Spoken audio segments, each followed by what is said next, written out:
عرض بزرگ شما امروز استاندارد شماره 240 رو داریم، سعی میکنیم به اتمام برسونیم و سوالاتش هم بخونیم. حتما پیش بینی من اینه که حتما یه دونه 2 تا سوال از این بخش میاد، حداقل یه دونه میاد. بعد سوال تشریحی هم سابقه نشون داده که بازم میاد. خب صدای من خوب مفهومه؟ صدای من خوب مفهومه یا من از هدست استفاده بکنم؟ هدستتون واسه هدستتون اینجا. خب بذار که گوشم بذار صدا داره میره از همین. میخوام ببرم. میبرید بذار.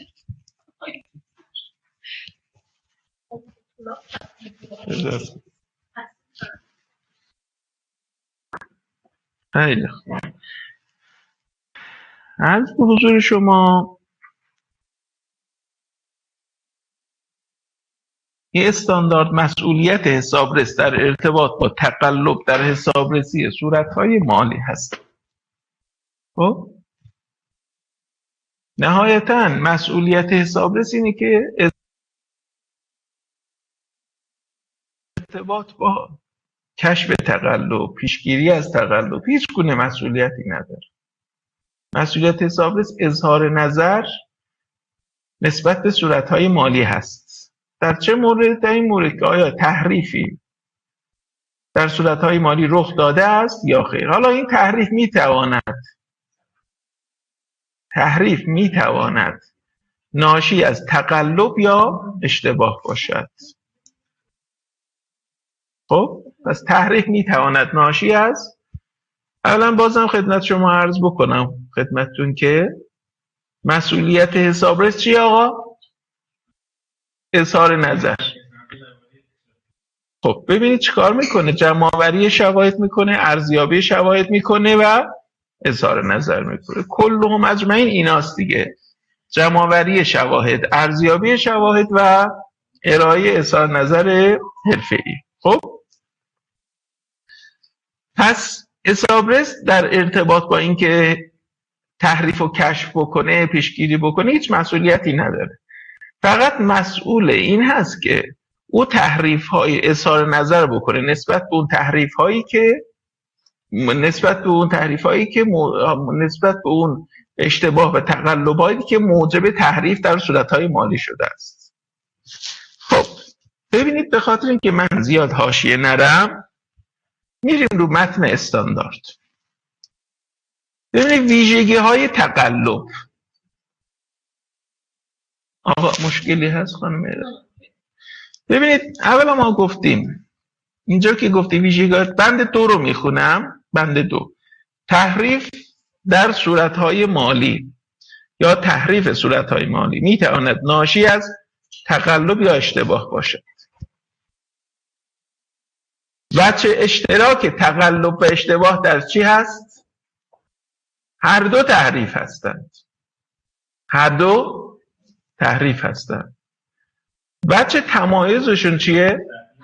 عمدی یا سهوی بودنیه. عمدی یا سهوی بودن عملی است که منجر به تحریف در صورت‌های مالی شود.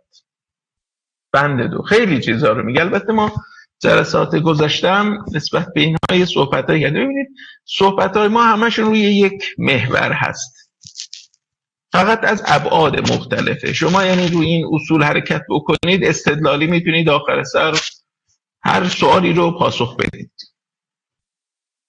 سوال بند 3 گفته اگرچه تقلب مفهوم گسترده‌ای دارد اما برای مقاصد استانداردهای حسابرس تقلب‌هایی را مد نظر قرار می‌دهد که سبب تحریف با اهمیت در صورت‌های مالی شود. خب دو نوع تحریف عمدی به حسابرس مربوط می‌شود. یعنی خود تحریف درست گفتیم یا اشتباه است یا تقلب. ولی میگه که دو تحریف عمدی به حسابرس مربوط می‌شوند. یعنی تقلب 2 تا جنبه داره. تقلب چند تا جنبه داره آقا؟ خب چیه خانم؟ خب یکیش سوء استفاده از دارایی هاست، یکیش گزارشگری مالی متقلبانه است. ببینید منظور از سوء استفاده از دارایی ها یعنی یه نفر بیاد از شرکت یه چیزی رو ببره، برداشت بکنه، ما به ازاشو به شرکت بر نگردونه. اینو میگن سوء استفاده از دارایی ها. یه چیزی رو از شرکت ببره، ما به ازاشو به شرکت بر نگردونه. اینو میگن سوء استفاده از دارایی ها.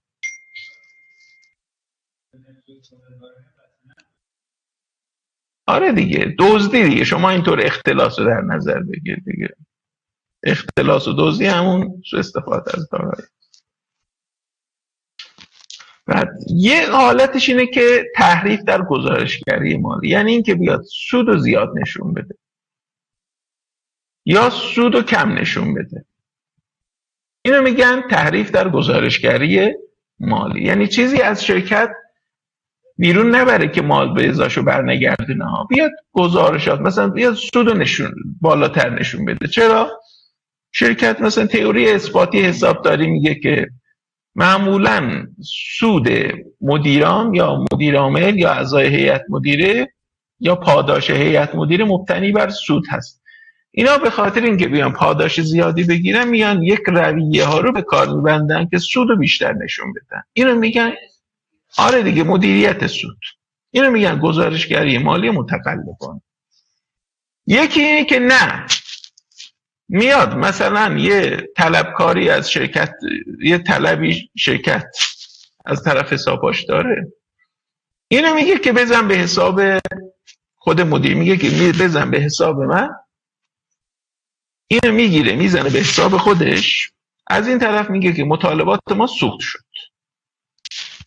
میگه این گزارشگری مالی متقلبانه نیست. اینو میگن سوء استفاده از دارایی ها. متوجه شدید؟ پس تحریف عمدی دو نوعه: گزارشگری مالی متقلبانه و سوء استفاده از دارایی ها. خب میگه که دو نوع تحریف عمدی به حسابرس مربوط میشن که یک تحریف ناشی از گزارشگری مالی متقلبانه و دیگری تحریف های ناشی از سوء استفاده از دارایی ها. میگه هر چند حسابرس ممکن است مشکوک به وقوع تقلب شود و یا در موارد نادر پی به وقوع تقلب ببره، با این حال وی در مقامی نیست که به لحاظ قانونی، یعنی قانونا حسابرس مسئول کشف تقلب نیست، فقط به تقلب‌ها و اشتباهاتی میپردازد که میتوانند منجر به تحریف در صورت‌های مالی شوند.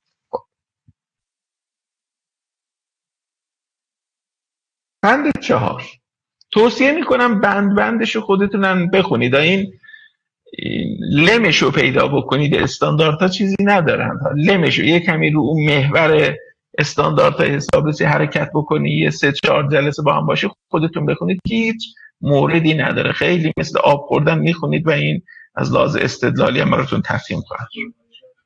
ها؟ جان؟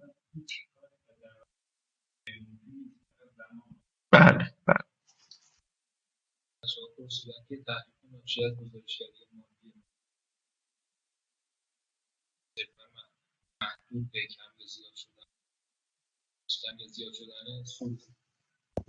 نه کدوم متقلبانه؟ نه، ممکنه مربوط به سودم نباشه. یعنی شما بیای سندسازی بکنین، بیای عرض به حضور شما که خلاصه بیای بدون اینکه یه چیزی از شرکت ببری، فقط بیای صورتهای مالی تو به نحوی حالا متورم نشون بدید. متوجه شدید؟ فقط یعنی این که شما، حالا مصادیقش رو خدمتتون خواهم گفت. 5 حسابرسی که کار حسابرسی را طبق استاندارد حسابرسی انجام میدهد مسئول کسب اطمینان معقول نسبت به عاری بودن صورتهای مالی به عنوان یک مجموعه واحد از تحریف باهمیت ناشی از تقلب یا اشتباه است. حتی اگر حسابرسی طبق استانداردهای حسابرسی به گونه‌ای مناسب برنامه‌ریزی و اجرا شود، به علت محدودیت‌های ذاتی، این یادتون باشه، به علت، این یه نکته است، به علت یعنی محدود. ببینید چرا حسابرس مسئول کشف تقلب نیست؟ به خاطر اینکه کسی که پیدا کردن تقلب راحته یا اشتباه، یعنی خطر عدم کشف تقلب از خطر عدم کشف اشتباه بالاست. چرا؟ اون کسی که به خاطر اینکه اون کسی که تقلب میکنه رد پای خودش هم حذف کرده، یا تقلب همراه با جهل هست، همراه با تبانی هست، اینا نمیشه کشف کرد. درسته؟ به خاطر میگه که حسابرس مسئول کشف تقلب نیست، فقط کافیه حسابرس رسیدگی‌های خودش رو مبتنی بر اساس استانداردهای حسابرسی انجام بده. هیچ کس نمیتونه بگه که شما چرا اینو کشف نکردید. دلیلش چیه؟ دلیلش محدودیت‌های ذاتی حسابرسیه. خب محدودیت‌های ذاتی حسابرسی، ببینید از این سه تا شما بخواید یه نوت بنویسید از این محدودیت‌های ذاتی. خب بنویسید. یک، اولا استفاده از نمونه گیری. استفاده از نمونه گیری. دو،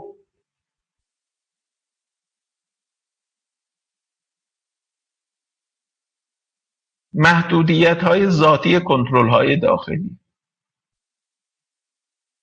منظور از محدودیت‌های ذاتی کنترل‌های داخلی چیه؟ داخل پارانتز بنویسید تبانی، جهل،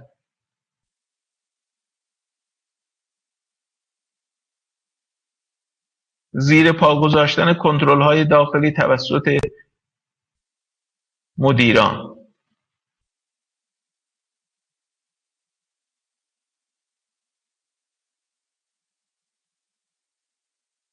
درسته؟ بعد این دو تا بود دیگه. سومی متقاعد کننده بودن شواهد حسابرسی.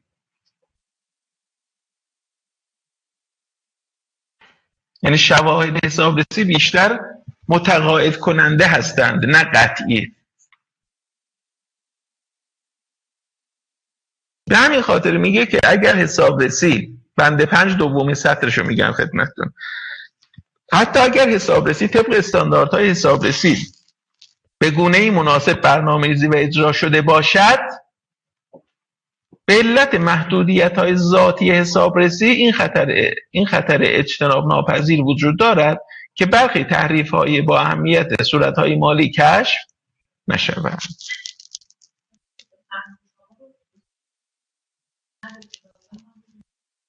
نگفتم. خب. بند 4، مسئولیت پیشگیری و کشف تقلب با کیه؟ مطمئناً با حسابرس نیست. با مدیران اجرایی و نظارت ارکان. این چه زمانی این ساری و جاری هست؟ ما میگیم با مدیران اجرایی و با نظارت ارکان راهبری. زمانی که ارکان راهبری همشون موظف نباشن. یعنی وقتی منظور از مدیران اجرایی کیا هستن؟ اعضای هیئت مدیره موظف به پایین. درسته؟ مدیر عامل، معاونای مدیر عامل، اعضای موظف هیئت مدیره. وقتی میگیم مسئولیت پیشگیری و کشف تقلب، ببینید تو هیئت مدیره ما تیم تجزیه شده به دو قسمت دیگه. مجری، کنترلر، یعنی اجرا با یه طرفه، کنترل با یه نفر. الان هم طبق اون قوانین حاکمیت شرکتی گفتم موظف 2 نفر باشه، غیر موظف 3 نفر باشه. غیر موظفا کنترلر باشن.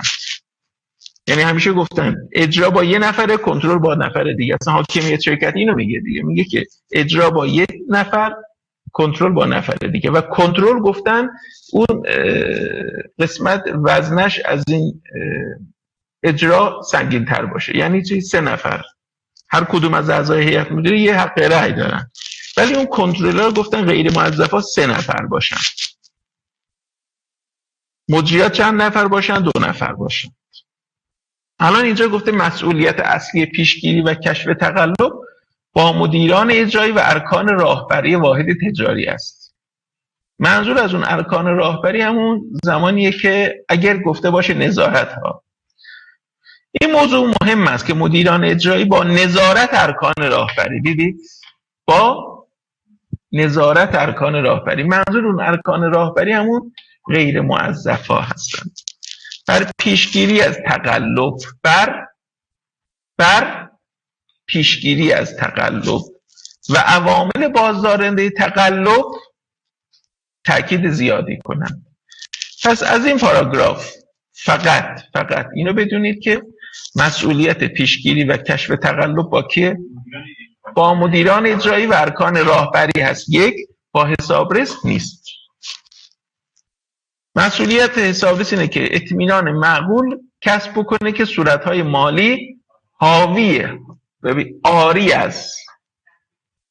از تحریف با اهمیت ناشی از تقلب و اشتباه. گفتیم تقلب هم دو تا جنبه داره دیگه، دو تا بحث داره، گزارشگری مالی متقلبانه و سوء استفاده از دارایی‌ها. و گفتیم اگر حسابرس کار خودشو طبق استانداردهای حسابرسی انجام بده، حتی اگر این تقلب رو کشف کنه مسئولیتی نداره.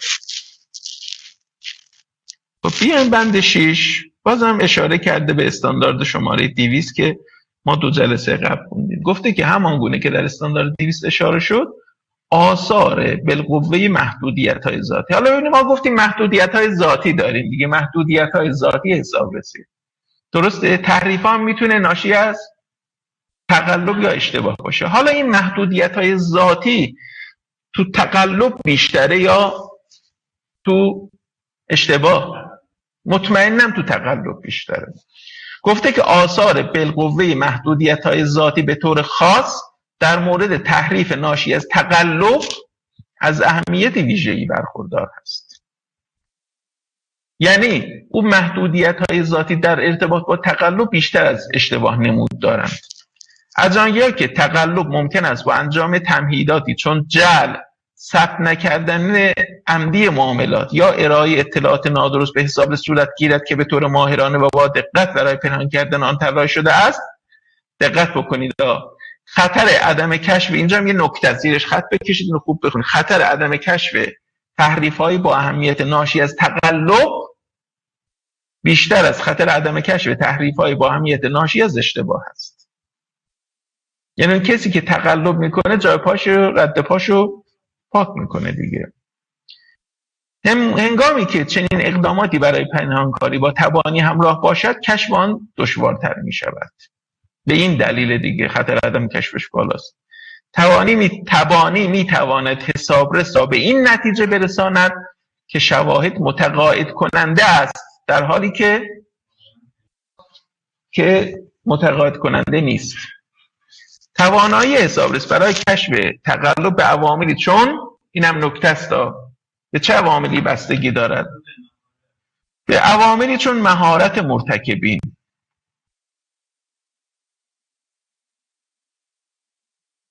دفعات و میزان دستکاری، گستردگی تبانی، اندازه نسبی هر یک از مبالغ دستکاری شده و مراتب سازمانی افراد مشارکت کننده بستگی داره. یعنی هرچه اون سطح بالاتر بره، یعنی کشف تقلب کدوم یک از مدیران حالا کارکنان، مدیران ارکان راهبری، کدومش دشواره؟ آره، یعنی چون زیر پا گذاشتن کنترل های داخلی توسط مدیران داخلی به مراتب ساده تره. اگرچه حسابرس ممکن است بتواند فرصت های بالقوه ارتکاب تقلب را مشخص کند، اما به سختی میتواند مشخص کند که آیا تحریف در حوزه قضاوتی مثل برآوردهای حسابرسی، حسابداری ناشی از تقلب بوده است یا ناشی از اشتباه. بریم بند 7. علاوه بر این، خطر عدم کشف تحریف با اهمیت ناشی از تقلب مدیران اجرایی بیشتر از خطر تحریف با اهمیت ناشی از تقلب کارکنان است. اینو الان گفتیم خدمتتون، زیرا مدیران اجرایی در اغلب در موقعیتی هستند که به طور مستقیم یا غیر مستقیم قادر به دستکاری سوابق حسابداری، ارائه اطلاعات مالی متقلبانه یا زیر پا گذاردن روش‌های کنترل داخلی طراحی شده برای پیشگیری از تقلب‌های مشابه توسط سایر کارکنان هستن. اینم خوب بخونید. متوجه شدید اینو خانم؟ متوجه شدید؟ میگه که اون تحریفی که مدیر انجام میدهد کشف کردنش برای حسابرس از اون تحریفی که کارکن یا کارمندان انجام میدهد بیشتر، سخت‌تره. چرا؟ زیرا مدیران اجرایی، تو میخونید دیگه میتونید میبینید، زیرا مدیران اجرایی، بذاری کمی من سایزش هم بزرگتر بکنم،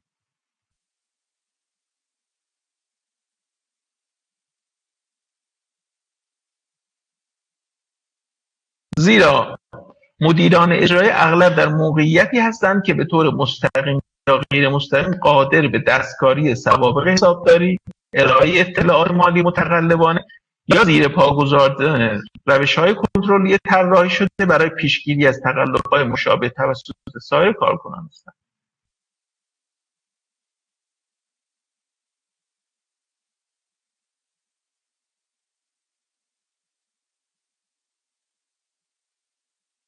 در سراسر فرآیند حسابرسی حفظ کنید. ببینید اینجا یه نکته‌ای که شما باید مد نظر داشته باشید، تردید حرفه‌ای به کجا مربوط میشه؟ به کدوم قسمت از فرآیند حسابرسی؟ به تمام فرآیند حسابرسی. یعنی شما از برنامه‌ریزی شروع کرده قبل از پذیرش کار تا اون زمانی که گذاشت به تمام فرآیند. تردید حرفه‌ای یک آستانه فراگیر هست، حالا یک رویکرد فراگیر هست. قضاوت و تردید حرفه‌ای از ابتدای کار شروع می شود تا انتها.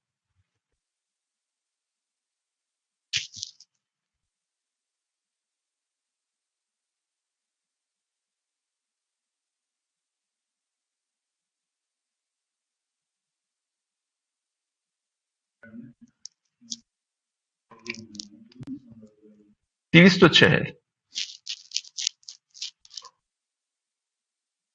خب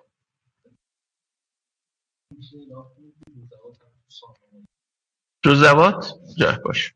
ببین جزوات ما هم استاندارد، من مر استاندارد رو میگم، چون ببینیم نمیخوام چیزی از قلم بیفته و توصیهم اینه که شما هم خودتون برید 2-3 بار بخونید، چون مبنای آزمون استانداردهای حسابرسی هست. نمیتونیم، جزوه من دارم براتون میتونم بدم ولی بعضی چیز از قلم میفته. خب پس حسابرس هنگام کسب اطمینان معقول مسئولیت دارد نگرش تردید حرفه‌ای را در سراسر فرآیند حسابرسی زیرش خط بکشید، حفظ کند. امکان زیر پاگذاری کنترل‌های داخلی توسط مدیران اجرایی را مد نظر قرار دهد و به این واقعیت توجه داشته باشید که روش‌های حسابرسی مؤثر در کشف اشتباه ممکن است برای کشف تقلب مؤثر نباشد. خیلی مهمه ها. درسته؟ چرا؟ چون اون کسی که اشتباه میکنه یعنی سهوا این کار انجام داده، رد پا گذاشته، اون رد پا رو هم پاک نکرده، ولی اون کسی که تقلب کرده حتما میدونسته و این رد پا رو پاک کرده. پس اون روشی که شما برای کشف اشتباه انجام میدی و مؤثره شاید برای کشف تقلب مؤثر نباشد.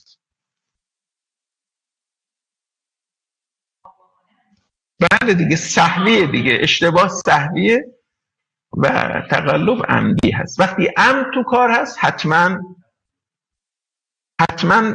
یه مواردی جا پا پاک شده، رد پا پاک شده. خب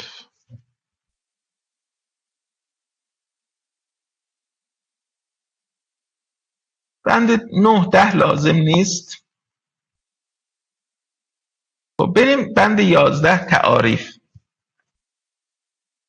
تقلب میگه که هر گونه اقدام عمدی توسط یک یا چند نفر از مدیران اجرایی، ارکان راهبری. ببینید هر گونه اقدام عمد، این یه نکته، یک یا چند نفر از مدیران اجرایی، ارکان راهبری، کارکنان یا اشخاص ثالث که متضمن فریبکاری برای برخورداری از مزیتی ناروا یا غیرقانونی است. این تعریف تقلب هست.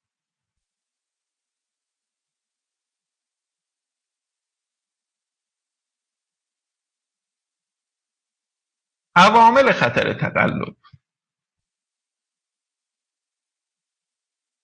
میگه که رویدادها یا شرایطی که نشان دهنده انگیزه یا فشار، ببینید این کلمات مهمه ها، انگیزه،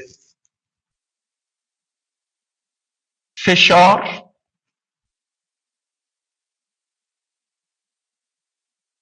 آخرش هم گفته فرصت ارتکاب تقلب. چند تا شد؟ نه دیگه، یه دونه انگیزه، یه انگیزه هست، یه فشار هست، یه فرصته، درسته؟ یه دونه هم بنویسید توجیه هست، اینجا نوشته نشد. توجیه شما بنویس دیگه، شما بنویس.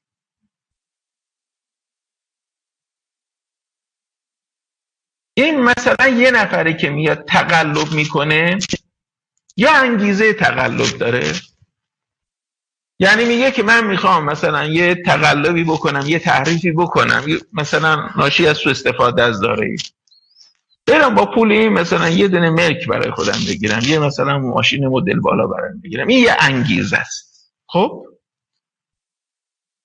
یعنی عاملش اینه دیگه. دوم این که تحت فشار قرار گرفته،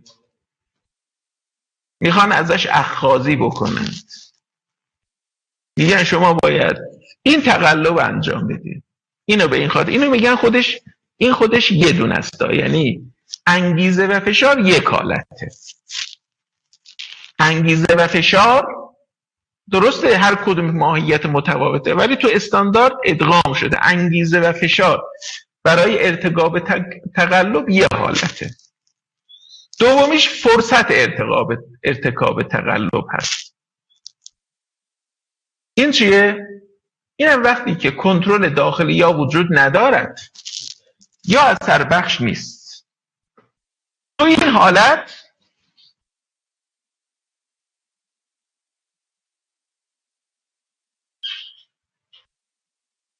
مثلا یه مثال بزنم خدمتتون دیگه خیلی راحت.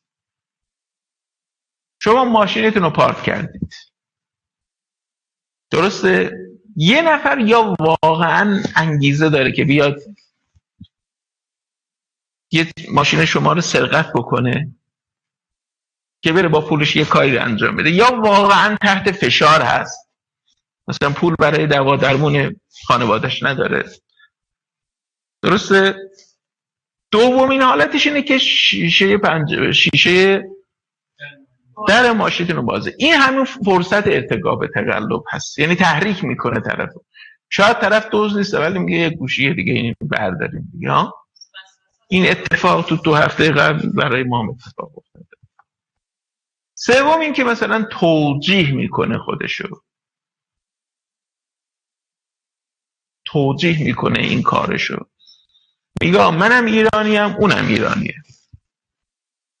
منم از صبح تا شب کار میکنم اونم صبح تا شب کار میکنه، چرا اون ما بنز سوار شده من پراید سوار شدم، بس باید برم تقلب بکنم. اینم میگن توجیه. متوجه شدی؟ بس 3 تا عامل خطر تقلب وجود داره که الان میرسیم به اونا.